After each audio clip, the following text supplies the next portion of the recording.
Gemini needs to put her feet up. I've done a lot of walking, which is great. It's late now and I'm tired, but I thought I'd take advantage of the bright summer nights, which is fantastic. It's now like 9:30 here and it's remarkably bright, which is wonderful.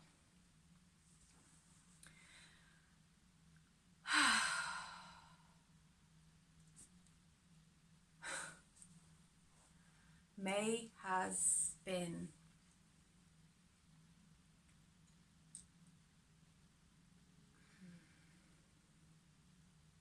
strange. Not bad, not good, but strange. I felt I should share the message. I keep getting the same thing from Spirit. So they're asking me, what is unfinished in your life? What have you left unfinished? So I feel like that's a message for everybody, especially if you resonate with my channel. What's unfinished? What unfinished business needs to be tended to in your life now? As we go into Gemini season, which is May 20th, 2021, we are, when there's a new month, there's a new energy, there's a new theme, there's a new vibe. And I'm not saying that that's nothing to do with calendar time. That's the rhythm of life. If you look at a woman's body, every 4 weeks or 28 days, I actually have a 5-week cycle, which is mad.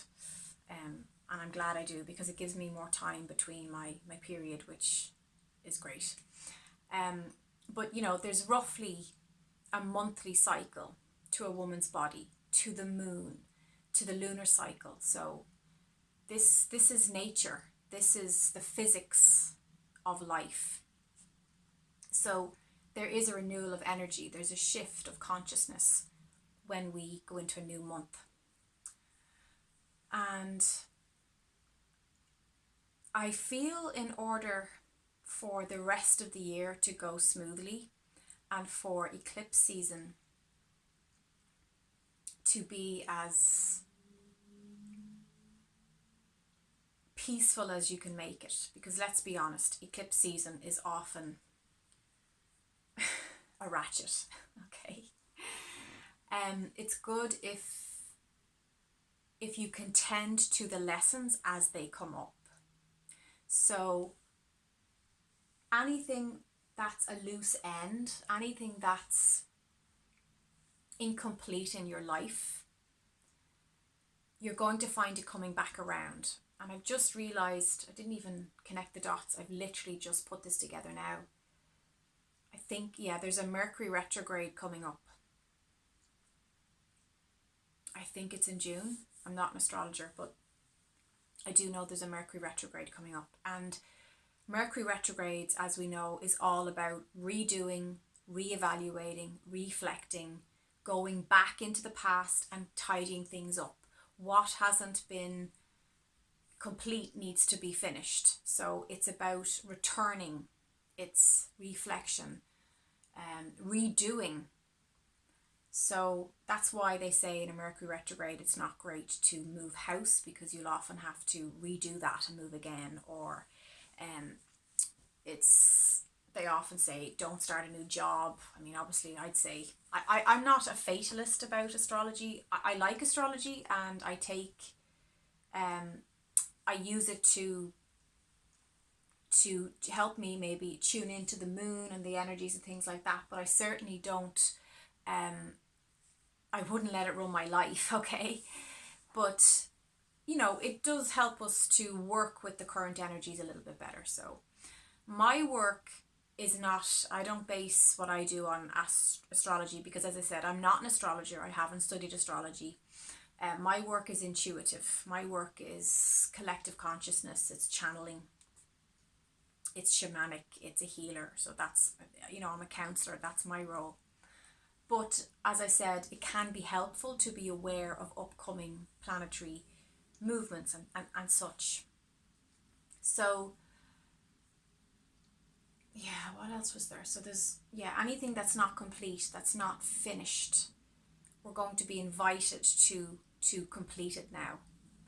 There was something else I wanted to share. What was it?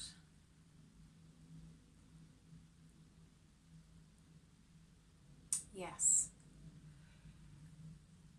This is a time where a lot of people's fears that go way back into early childhood, between the ages of 0 to 7, is going to be coming into view. So if you have trauma from childhood, I would suggest you look into inner child work.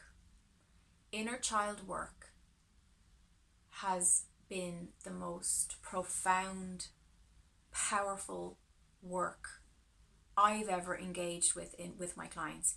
I've literally seen people come back from the dead, people who were like walking zombies in their life.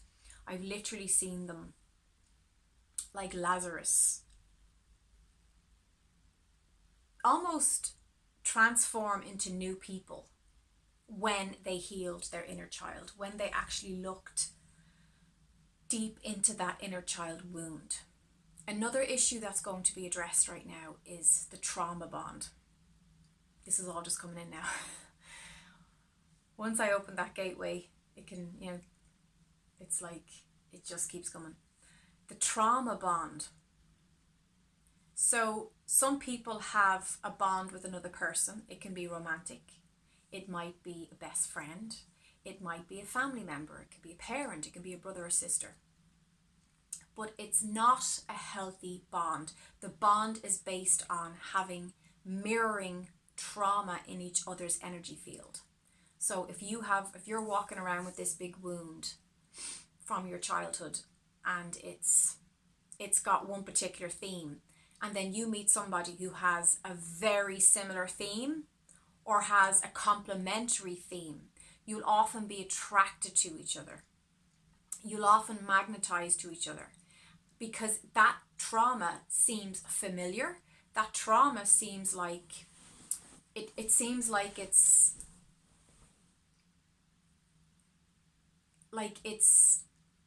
a connection. So sometimes we confuse the recognition of the trauma in another for attraction, for connection, for true love, when actually the energy is not coming from a healthy place. It's a toxic bond.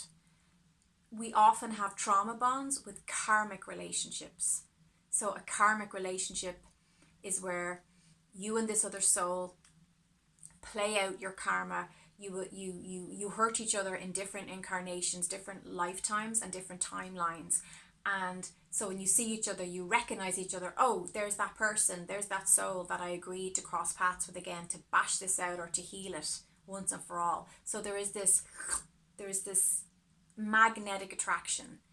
And you see a lot of this where people are in mistaken identity of twin soul relationships, and they're actually not twin soul relationships at all. They've confused the trauma bond for a twin soul connection, and it's actually not a healthy, loving, romantic relationship. So to be aware of that, and it can be in friendships too, it can be in any ship of any kind. You will especially see it with parents and children. There can be a child and parent that agreed to incarnate together so that they could finally heal that trauma between them. But unfortunately, sometimes that unconsciousness, that lack of awareness, prevents them from getting to the real reason why they're banging around together and why they're having such tension in the relationship. So that's something that you can look into as well, and just to be aware if you are engaging in any relationship that is based on that. It's really, really deep stuff. It's very intense. It can be very, very sticky. So manage it well. I am seeing as well, I've had quite a few clients breaking up with their twin soul or with their twin flame, because in this lifetime they're just not meant to be together. They're not meant to continue to manifest that relationship, because usually one of them, the runner of the twin flame, has a lot of deep issues that haven't been healed and haven't been resolved. So the healthy thing to do in that situation is to walk away. At the end of the day, you did come here as an individual soul, and don't degrade that by thinking that you're half a person or you're incomplete in some way, because you're not. You're really, really not. And that ties into, there's a lot of souls coming to Earth now that are actually, they carry a blueprint of having no desire for marriage or romance or even expressing sexuality. So you have some souls coming forward now that are asexual, aromantic, meaning they don't have any inclination to have a romantic relationship or to get married or anything. They're just happy. They're very complete and contained within themselves. You're going to see more and more of this, I promise you, as we go along. You'll see it with young kids and teenagers saying, I don't feel sexually attracted to someone, or I don't feel the need to have a boyfriend or a girlfriend. I'm quite happy by myself. And again, this is the expansion of consciousness. As we evolve and as our DNA changes, we are coming in all different shapes and forms, and it's just amazing what's going on from the soul perspective, the source perspective of humanity, you know.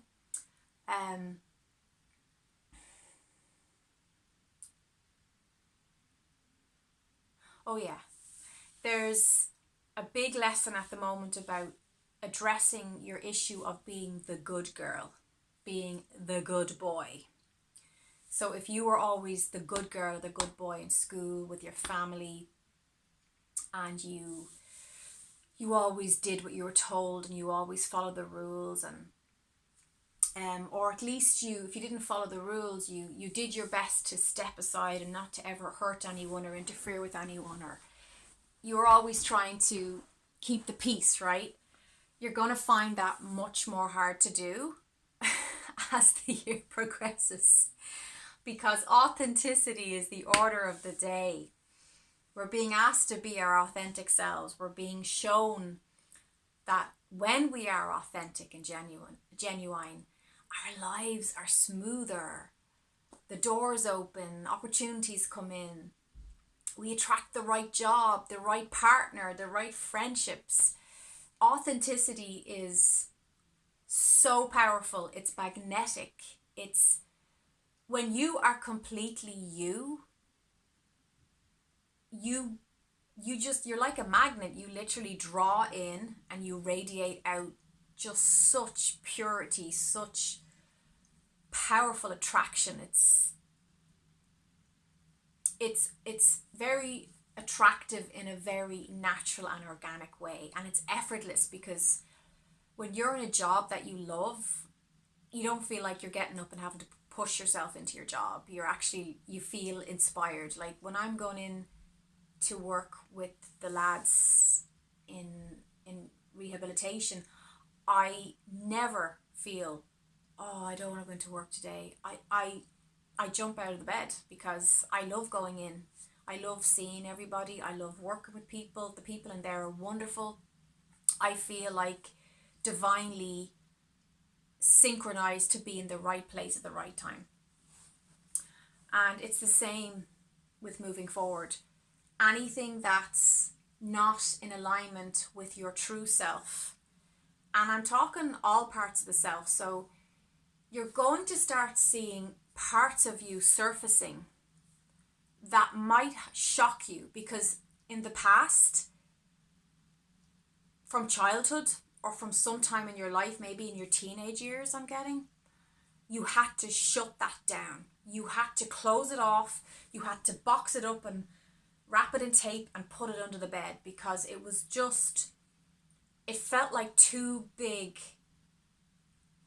too strong a part of you, that it might detract, it might make you lose people, it might have people judge you or criticize you or ridicule you.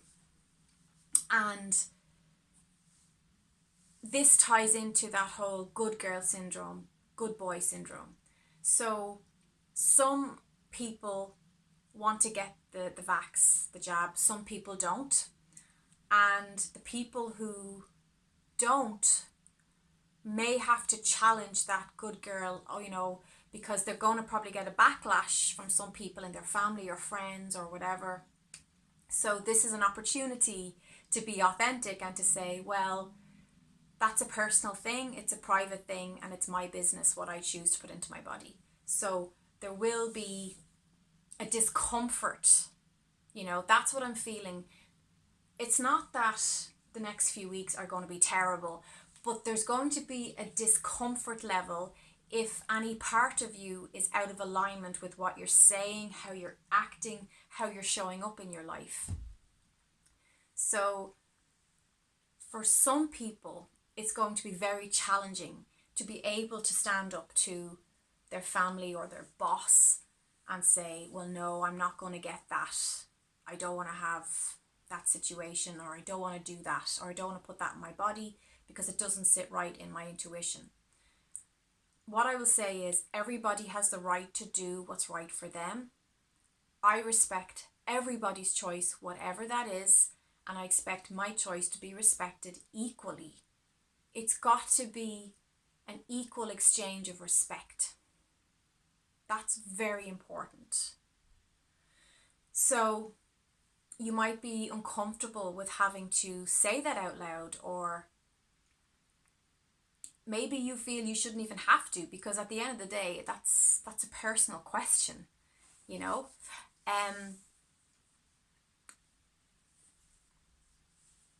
But that's what I'm getting really strong, that the parts of you that were hidden, were unconscious up till now, will no longer be unconscious. You are waking up and accessing hidden, lost parts of you. You're actually rediscovering parts of yourself that have been rejected, have been pushed aside, or simply have been forgotten. So you're going to start remembering all these parts of yourself. And as they surface, you may feel strange. You may feel nostalgic and challenged. So I hope that this video has helped to bring the light onto the shadows in your consciousness. If it did, please give me a thumbs up. I appreciate your support for my channel, and sending you all so much love. I need to go to bed. Mwah. Bright blessings, my friends. Take care.